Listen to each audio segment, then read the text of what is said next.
का नस्तईन। पहले मैं अल्लाह का लाख लाख शुक्र अदा करता हूँ कि आज कश्मीर की धरती पर रिपब्लिकन पार्टी ऑफ इंडिया अटावली के स्टेट नेशनल प्रेसिडेंट और union minister social and justice and empowerment Kashmir की धरती पर पधारे हैं। हमारे कश्मीर में 4 कैंडिडेट हमने उठाए हैं। मैं पहले आपको परिचय देना चाहता हूँ। संध्या गुप्ता ने इनका पूछा, संध्या गुप्ता और इनका 4 तो 6 संध्या गुप्ता स्टेट प्रेसिडेंट इनको बनाया है। संध्या गुप्ता जी हमारी महिला विंग के प्रेसिडेंट हैं, स्टेट प्रेसिडेंट। इनके साथ मिस्टर लोन साहब है, नेशनल कमेटी पर है, नेशनल कमेटी के मेंबर हैं। खुद देंगे जब अपना बोलेंगे। आप सर का तो आज हमारे पार्टी के नेशनल प्रेसिडेंट रामदास अटावले जी कश्मीर के धरती पर पधारे हैं और आपके रूबरू है। ये आपसे खुद कश्मीर के बारे में डिस्कस करेंगे। ठीक है। तो आज हमें श्रीनगर में जम्मू कश्मीर की धरती पर आने का मौका मिला है। मैं रिपब्लिकन पार्टी ऑफ इंडिया का मैं नेशनल प्रेसिडेंट हूँ। मेरा नाम रामदास अठावले है। मैं नरेंद्र मोदी सरकार में 8 साल से सामाजिक न्याय एवं अधिकारिता मंत्रालय का राज्य मंत्री हूँ। मैं महाराष्ट्र से बिलोंग करता हूँ। मैं 3 बार लोकसभा में मेंबर ऑफ पार्लियामेंट रहा हूँ और अभी दूसरी बार मैं राज्यसभा में मैं अभी हूँ। तो जम्मू कश्मीर के बारे में पूरे भारत को ही नहीं, पूरी दुनिया को बहुत बड़ा अट्रैक्शन रहता है। कश्मीर आने के लिए कश्मीर की जो सुंदरता है, ये सुंदरता देखने के लिए वर्ल्ड के लोग बड़ी संख्या में आते हैं। और अभी का रिपोर्ट है कि कम से कम 1-2 सालों में 2 करोड़ 15 लाख से 11 लाख से ज्यादा लोग यहाँ टूरिस्ट आए थे, वर्ल्ड के, ऑल इंडिया की। और इसी तरह मतलब यहाँ शांति, यहाँ का जो आतंकवाद है 90% कम हो चुका है। माननीय नरेंद्र मोदी जी ने 370 आर्टिकल हटाने के बाद यहाँ का विकास हो रहा है। एकदम हो गया ऐसा हमारा दावा नहीं है, लेकिन विकास की दिशा से जम्मू और कश्मीर आगे बढ़ रहा है और यहाँ का आतंकवाद 90% से ज्यादा खत्म हो चुका है। तो आज ये जो चुनाव यहाँ जम्मू कश्मीर का आया है, जम्मू कश्मीर को स्टेट का दर्जा देने का निर्णय माननीय मोदी सरकार ने लिया और अभी इलेक्शन अनाउंस हो चुका है। पहले फेज में कम से कम 59% यहाँ वोटिंग हुआ है। सेकंड फेज जो कल था, तो कल कितना परसेंट हुआ? 58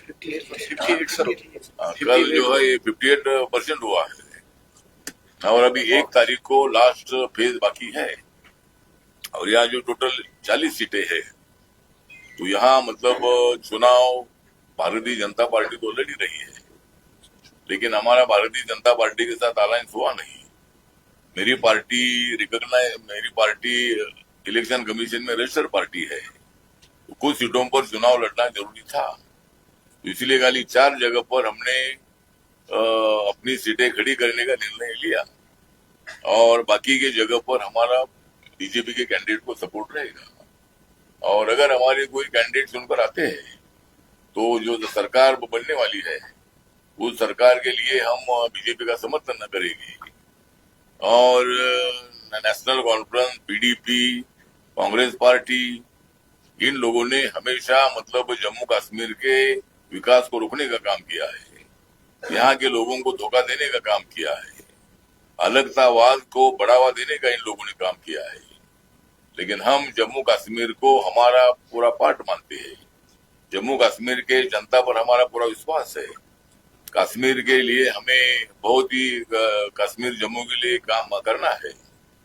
तो हमारे जो कैंडिडेट है, हमारी मिसेस जयसी रैना, ये पुलवामा जिले में राजपोरा से चुनाव लड़ी है और 18 तारीख को इनका चुनाव हो चुका है। टूरिस्ट के लिए कश्मीर में जो आते हैं वो गुलमर्ग जाकर ही आते हैं और इतना बहुत ही सुंदर इलाका गुलमर्ग का है। वहां से हमारे अब्दुल अहाद अखून ये चुनाव लड़ रहे हैं। बांदीपुरा से सोनावारी, ये बांदीपुरा से मैंने बांदीपुरा जिले में सोनावारी क्षेत्र में हमारे मोहम्मद अब्दुल हमारी जो हरी सिंह राजा थे, तो हरी सिंह राजा के क्या इसमें स्टाफ में हरी सिंह डोगरा सम्मान अवार्ड के फाउंडर हूँ। हाँ, तो अवार्ड की मैं फाउंडर हूँ।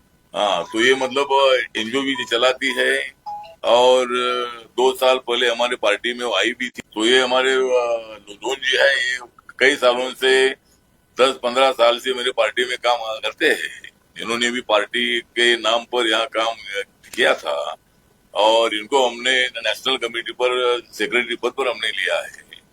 और इसी तरह मतलब हमारी पार्टी अभी जम्मू कश्मीर में एक मजबूत पार्टी के रूप में भी मदद है, उसके लिए हम मतलब मदद करने वाले हैं। या जहाँ जहाँ हॉस्पिटल नहीं है वहाँ हॉस्पिटल के बारे में भी मतलब जरूर केंद्र सरकार के तरफ से हम मदद करने का काम करेंगे। जहाँ जहाँ रोड नहीं है, ब्रिज नहीं है, वहाँ भी आपने देखा है कि रेल अभी जम्मू कश्मीर में आई है और बहुत सारे रोड भी अच्छे बन रहे हैं। नेशनल हाईवेज है, स्टेट हाईवेज है।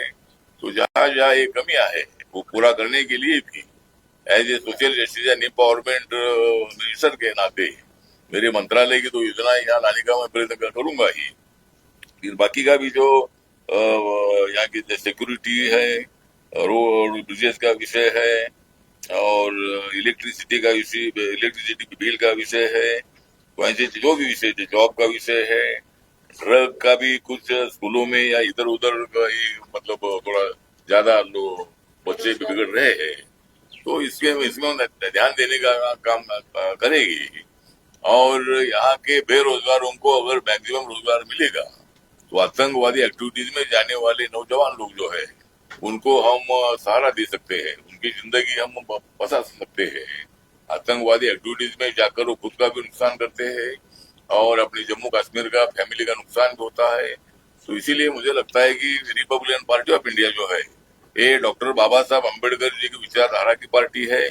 जिस बाबा साहब ने संविधान लागू किया, संविधान में उनका बहुत बड़ा रोल रहा है, वो संविधान के आर्किटेक्ट थे और उस बाबा साहब अम्बेडकर जी की पार्टी हमारी है। मेरे पार्टी के नागालैंड में 2 मेंबर ऑफ पार्लियामेंट है, वहां मेरी पार्टी रिकॉग्नाइज है। मणिपुर में मेरे पार्टी को अभी 17% वोट मिला लोकसभा में, वहां मेरी पार्टी रिकॉग्नाइज है। बेसिकली मेरी पार्टी महाराष्ट्र से आती है, महाराष्ट्र में मेरी पार्टी की स्थापना हुई थी और अभी पूरे ऑल इंडिया में अंडमान निकोबार में है और लक्षद्वीप में है, दादरा नगर हवेली में है, दीव दमन में है, साउथ इंडिया, नॉर्थ इंडिया, सभी राज्यों में मेरे पार्टी का यूनिट है। तो मैं जरूर एनडीए के साथ हूँ, लेकिन मेरी पार्टी एनडीए का मेंबर है, लेकिन मैंने यहाँ कम से कम सीटें लड़ने का निर्णय लिया और आज मैं पहली बार मतलब यहाँ श्रीनगर में पहली बार मतलब इलेक्शन में पहली बार मैं इधर आया हूँ और मेरे कैंडिडेट को चुनकर दीजिए, ऐसा मैं हमारे वोटर्स को मैं अपील करना चाहता हूँ। और मेरी पार्टी पूरे जम्मू कश्मीर में एक मजबूत पार्टी के रूप में भविष्य में खड़ी होगी, ऐसा मुझे पूरा विश्वास है।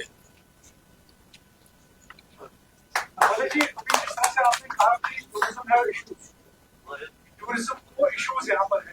एक तरफ से आपकी सरकार कह रही है कि टूरिज्म काफी ज्यादा बजट का जो है यहाँ पर बोल रहा है, लेकिन दूसरी तरफ से अभी आपने कहा कि टूरिज्म में इश्यूज है, तो ये कंट्राडिक्टरी आपका नहीं, कॉन्ट्राडिक्टरी नहीं। टूरिज्म तो यहाँ है, टूरिज्म के लिए जो भी मदद चाहिए वो भारत सरकार ने कर ही रहा है। टूरिस्ट बहुत बड़ी संख्या में आ रहे हैं और भी टूरिस्ट बढ़ाने के लिए, क्योंकि यहाँ का जो बिजनेस इनकम है टूरिज्म से संबंधित है, सबसे ज्यादा टूरिज्म के माध्यम से उनको इनकम मिलता है यहाँ। इसलिए और भी टूरिज्म को बढ़ावा देने के लिए जरूर सरकार की तरफ से हम कुछ करेंगे और भी ज्यादा टूरिज्म बढ़ना चाहिए, ये हमारी अपेक्षा है। रास्ते में आपने प्रेस कॉन्फ्रेंस में बोला था कि अक्टूबर से पहले यहाँ असेंबली इलेक्शन होंगे, उनके साथ साथ स्टेट भी बहाल हो जाएगा। सबके एक्शन तो हो रहे हैं स्टेट के बारे में। अभी क्या आपकी पार्टी के प्रति आपका स्टैंड क्या है? स्टेटहुड स्टेट वापस मिलने के लिए सर, स्टेट वो जो हमारे स्टेट टोड़ा था ना, वो वापस देने के लिए क्या आपकी पार्टी कर रही है? क्वेश्चन वो क्वेश्चन है ना, थोड़ा हिंदी और तो सर थोड़ा पहले कम। भी आए थे, उसके लिए गवर्नर वो- साहब से बात की है स्टेटहुड के लिए। आज आप बताएंगे इलेक्शन के बाद वो वापस मिले। संक्षेप में बताएंगे। इलेक्शन के बाद स्टेट स्टेट में वापस मिले। सर स्टेट जम्मू कश्मीर का स्टेट था, अपनी रियासत का दर्जा सर दर्जा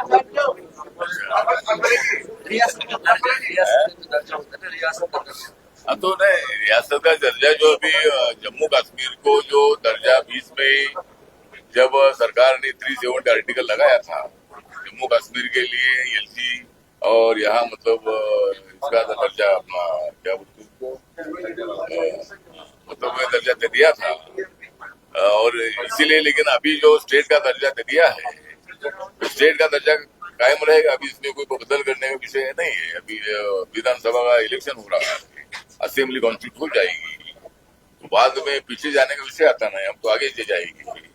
आगे जम्मू कश्मीर को ज्यादा कैसा इंडस्ट्रियल डेवलपमेंट हो सकता है, या रोड अच्छे कैसे हो सकते हैं, बेरोजगारों को रोजगार कैसा ज्यादा मिल सकता है, महिलाओं को न्याय कैसा मिल सकता है, इसके बारे में सरकार विचार करेगी। तो अभी एक बार स्टेट का दर्जा जो दे दिया है, तो ये अभी कायम रहेगा, उसमें कोई बदल होने का विषय नहीं है।